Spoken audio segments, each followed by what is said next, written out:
Let me know what's up out on the chat. Let me know how you're all feeling. Let me know if you're supporting anyone in particular in these group matches today. As we get this set up and ready to go. To the top left-hand side, we have our teal Protoss player. This is Cyan. Going up against the red Protoss to the bottom right, it is Jieshi. Jieshi. I'm still not going to get it. Never gonna learn. Never gonna learn. Well, that's okay as we get things going. This PvP setup getting ready to go as we do see a probe from Cyan. Just going to pop along in towards this main base. A gateway coming down from both players here. And we are going to be seeing this assimilator from Jieshi. He is just on the way up. Second assimilator going to come down as well right now. As we do see probe just being chrono boosted out.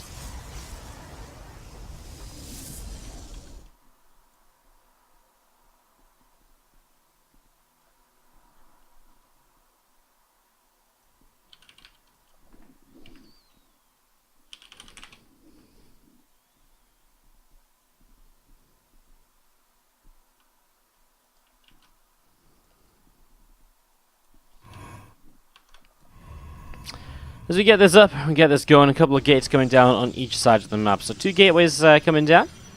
As you see the cybernetics core coming down too. Obviously, it's an expected opening for the PvP. And it pretty much leads you into the variety of PvP build orders that you can see in the matchup. I mean, 2 gates are the standard because it just keeps you safe. It sets you up correctly. And you can go from that point onwards. So, going into this, obviously... Now, I don't really know who to pick as the favorite. I think Cyan hasn't actually been doing as well as Jieshi has as of late. So I would say our red Protoss here is maybe the... our red Protoss player here has been maybe the stronger player, the one to watch out for lately. So I'm excited to see what happens with him and Cyan. Could be interesting if both of these Chinese players end up...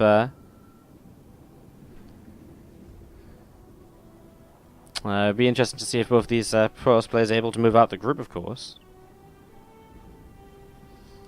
As you see this probe just going to head up towards the upper right hand side.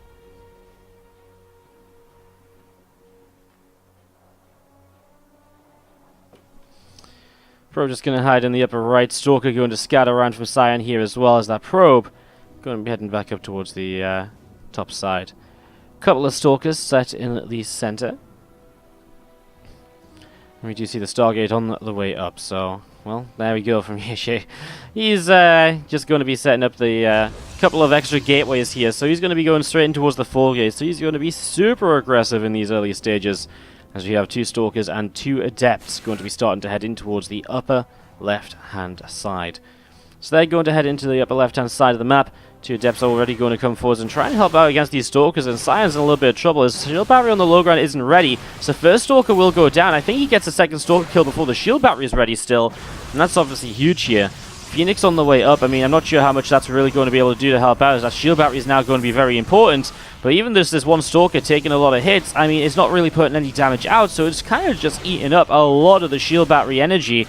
And with extra Stalkers warping in, not having the shield battery ready to go very soon, that's going to be a little bit painful. We do see a hallucinated Oracle across the map, which is maybe going to try and force some warp-ins. Those extra Stalkers finishing up in a moment or so, and here we go. Jieshi is going to be pushing on in, as we see him putting his own pylon down as well. And the 4 gateways, well, the sentry used a hallucination, so he doesn't have the force field available. And I think that just might be game right there, because as this Stalker goes down, or the Phoenix goes down as well, I mean, Stalkers come back.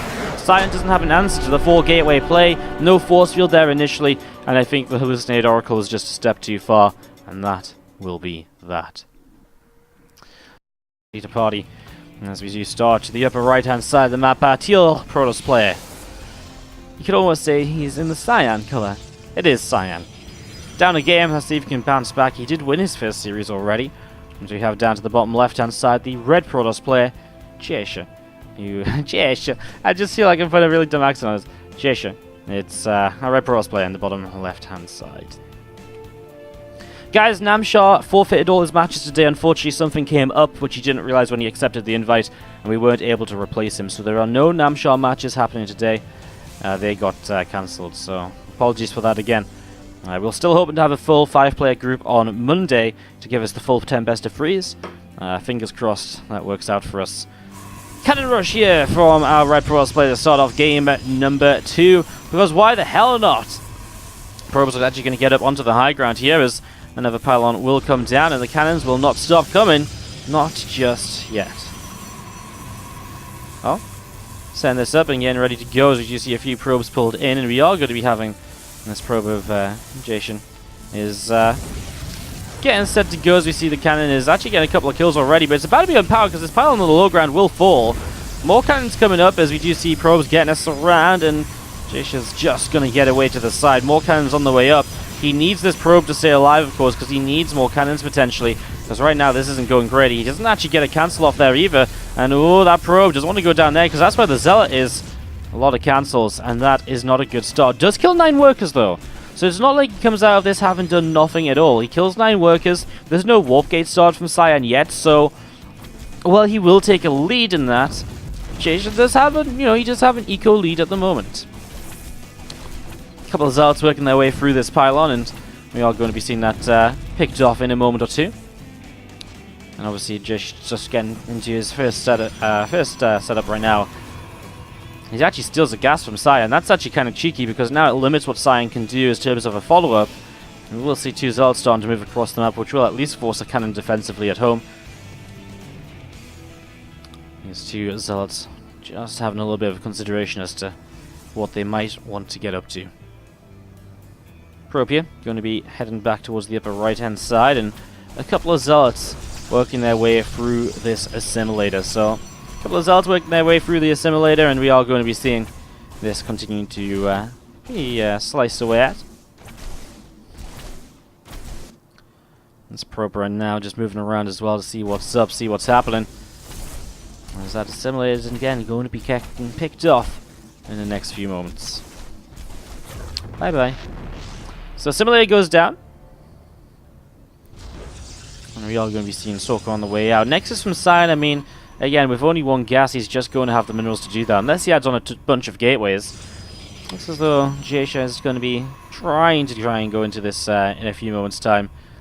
As we do have a pylon on the low ground. He's also going to build a Stargate in the back, though. His own warp gate on the way up, obviously much later than Cyan's.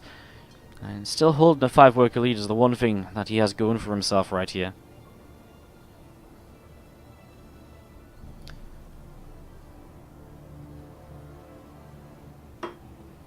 Robot facility on the way up in the main base, and as the robotics facility finishes up, of course, Cyan has a plethora of options as to what he might want to go into. I mean, you talk about potentially just adding on gateways and going for a prism, just getting a mortal count up already.